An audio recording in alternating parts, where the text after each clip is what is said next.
Hello students, welcome to Math by PMS. Question number B second is dx by x plus 1 into x square plus 2x minus 3 root.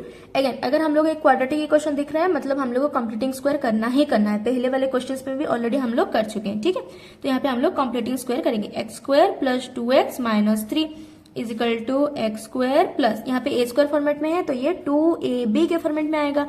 2a की जगह पे लिखेंगे x, b की जगह पे क्या लिखेंगे तो ये 2x होगा 1. सो 1 अगर एक्स ए स्क्वायर प्लस 2ab हुआ. नेक्स्ट हम लोग को चाहिए B square, so plus 1 square अपने से ऐड कर रहे हैं मतलब अपने से सब्सट्रैक्ट भी करना पड़ेगा माइनस 3. ओके, यहाँ से यहाँ तक तो हम लोग लिख सकते हैं एक्स प्लस 1 होल स्क्वायर, कोई दिक्कत नहीं है यहाँ तक. Minus 1 square will be 1 minus 3. Okay, now this is equal to X plus 1 square and this is minus 4. अब क्वेश्चन को हम लोग रीराइट कर सकते हैं. So this is equal to integration of dx divided by x plus 1 into ये जो completing square हुआ है इसके लिए हम लोग लिख सकते हैं एक्स प्लस 1 स्क्वायर माइनस 4. ठीक है, इसका ही वैल्यू इसके साथ इक्वल है बिकॉज हम लोग कंप्लीटिंग स्क्वायर करके उसी वैल्यू को ही बस मॉडिफाई कर रहे हैं. Okay, now this is equal to X plus 1 square minus 4 root. ये सारे ट्रिक को आप लोग को याद रखना है कि कहाँ पे हम लोग को कंप्लीटिंग स्क्वायर करना है, कहाँ पे हम लोग को न्यूमरेटर डिनोमिनेटर में कुछ ना कुछ मल्टीप्लाई करके उस फॉर्मेट में रिड्यूस करना है. ठीक है, ये सारा ट्रिक आप लोगों को याद रखना है. अब अगर यहाँ पे एक सिंगल फंक्शन होता जेड स्क्वायर टी स्क्वायर तब हम लोग को फॉर्मूला अप्लाई करने में इजी होता. तो हम लोग ले लेंगे let X plus 1 is equal to मान लेंगे जेड. दोनों तरफ में डिफरेंशिएशन करेंगे dx विल बी dz. ठीक है, क्वेश्चन को रीराइट करेंगे. अगेन dx की जगह पे लिखेंगे dz. So now this is dz divided by x plus 1 की जगह पे लिखेंगे z. So z into Z square minus this is 2 square and root. Okay, clear यहाँ तक. Now this is equal to 1 by X into X square minus A square के format में आ गया मतलब सेक इनवर्स आएगा. सो 1 बाय ए की जगह पे क्या है 2. 1 by 2 sec inverse z by 2 plus C. अब सब्स्टिट्यूशन कर रहे हैं मतलब बैक सब्स्टिट्यूशन भी करना बनता है तो जेड की जगह पे लिखेंगे X plus 1. So this is x plus 1 by 2 plus C. This is the final answer. Clear. Now question number B triple I is x square plus 2x plus 4 divided by x plus 1 into x square plus 2x minus 3 root. Okay, अब numerator ठीक है एक बार के लिए छोड़ लेते हैं numerator, पर जो डिनोमिनेटर में है उसको हम लोग को पहले कंप्लीटिंग स्क्वायर करना पड़ेगा.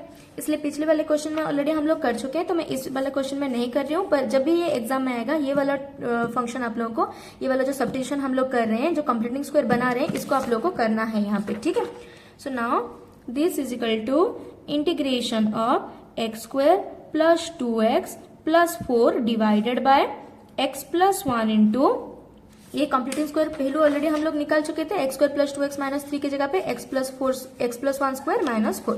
तो इसी को ही हम लोग यहाँ पे लिख रहे हैं. Now this is x plus 1 square minus 4 root dx. ठीक है, यहाँ तक तो कोई दिक्कत नहीं है. अब इसके आगे हम लोग कैसे इंटीग्रेशन करें. ओके, नाउ यहाँ पे अगर ऊपर में एक x प्लस 1 के फॉर्मेट में कुछ रहता तो हम लोग इजीली इसको इंटीग्रेट कर सकते थे.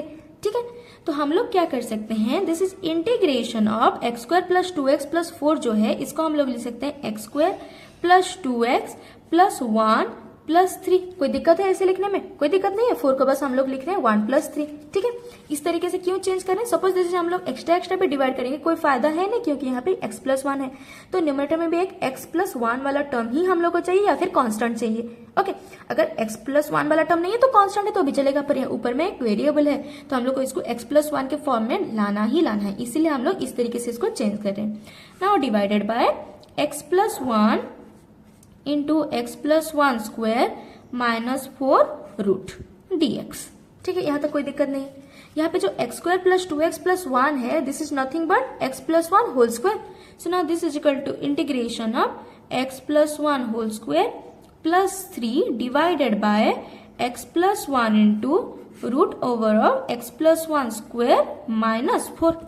ठीक है, dx. यहाँ तक भी कोई दिक्कत नहीं है. अब क्या करें, अब हम लोग एक्स्ट्रा इसको डिवाइड कर लेंगे. Okay, now this is equal to integration of x plus 1 square divided by x plus 1 into x plus 1 square minus 4 root dx plus integration of 3 divided by x plus 1 into x plus 1 square minus 4 root dx. यहाँ तक clear है. Now this x plus 1 is cancel out. एक x plus 1 cancel out हो गया. अब बचा क्या integration of x plus 1 divided by x plus one square minus 4 root dx plus integration of 3 divided by x plus one into x plus one square minus 4 root dx। Okay, यहां तक clear है। अब आगे क्या करें? आगे ये जो हम लोग को पता है, जब भी डिनोमिनेटर में से एक पावर कम हो न्यूमरेटर में, डिनोमिनेटर को हम लोग t मान लेते हैं। इतना तक तो क्लियर है। अब तक तो ये आ जाना चाहिए आप लोगों को। So now x plus one square मतलब 2 है पावर, ऊपर में कितना है पावर 1 है, x प्लस वन की पावर कितना है 1 है, मतलब हम लोग डिनोमिनेटर को t मान सकते हैं। Now let x plus one square minus 4 को हम लोग मान लेंगे t। दोनों तरफ में डिफरेंशिएशन होगा, चेन रूल अप्लाई होगा, तो ये हो जाएगा 2 into x plus one dx will be dt। तो x प्लस वन dx की जगह पे हम लोग ले सकते हैं dt बाय 2। ओके, अब मैं बार बार ये कहती हूँ एक सब्स्टिट्यूशन एक इंटीग्रेशन के लिए, तो यहाँ पे भी एक सब्स्टिट्यूशन करना पड़ेगा। क्यों? क्योंकि अगर ये x प्लस वन की जगह पे z होता कि t होता तो T square minus A square हम लोग डायरेक्ट इंटीग्रेशन लगा सकते थे फॉर्मूला। ठीक है, तो यहाँ पे हम लोग क्या करेंगे, लेट x प्लस वन को हम लोग मान लेंगे z, so dx will be dz। एक सब्स्टिट्यूशन बस एक इंटीग्रेशन के लिए ही वैलिड है। अब क्वेश्चन को रीराइट करेंगे। यहाँ पे जो x प्लस वन dx है, इसकी जगह पे हम लोग dt बाय 2 ले सकते हैं। So this is equal to integration of x plus one dx की जगह पे लिखेंगे dt by 2। So dt by 2 whole divided by x plus one minus 4 की जगह पे लिखेंगे t। So this is root t। Now plus 3 तो constant है, बाहर आ गया। This is integration of dx की जगह पे क्या लिखेंगे हम लोग dz, तो यहाँ पे लिखेंगे dz divided by x plus one की जगह पे क्या लिखेंगे z। So this is z into Z square minus 4 root. So z into Z square minus 4 root. Okay, इतना तक समझ में आ गया। Now this is 1 by 2 constant, बाहर आ गया। Integration of t power half, root t means t power half, जो डिनोमिनेटर में है न्यूमरेटर में जाएगा तो हो जाएगा t power minus half dt plus 3 constant integration of dz by z into Z square minus 4 is 2 square root. इतना तक क्लियर है। Now this is equal to half into x power n, formula will be x power n plus one by n plus one. So t power minus half plus one by minus half plus one. Now plus 3 into this is the formula sec inverse, so 1 by a की जगह पे क्या है 2 है, so 1 by 2 sec inverse z by 2 plus c। Okay, इतना तक clear है। Now this is equal to 1 by 2 t power minus half plus one will be half divided by minus half plus one will be half. ठीक है, ये पहले calculation तो आप लोग कर ही सकते हैं। प्लस 3 बाय 2 सेक इनवर्स, हम लोग बैक सब्स्टिट्यूशन करेंगे, z की जगह पे क्या लिखेंगे x plus one, so this is x plus one by 2 plus c। Again half half is cancel out, t की जगह पे हम लोग क्या लिखेंगे x plus one whole square minus 4। So this is equal to x plus one whole square minus 4, t की जगह पे लिख रहे हैं। उसके बाद ले लेंगे power half that is root plus 3 by 2 sec inverse x plus one by 2 plus c। This is the final answer. Okay, समझ में आ गया किस तरीके से हम लोग सॉल्व कर रहे हैं।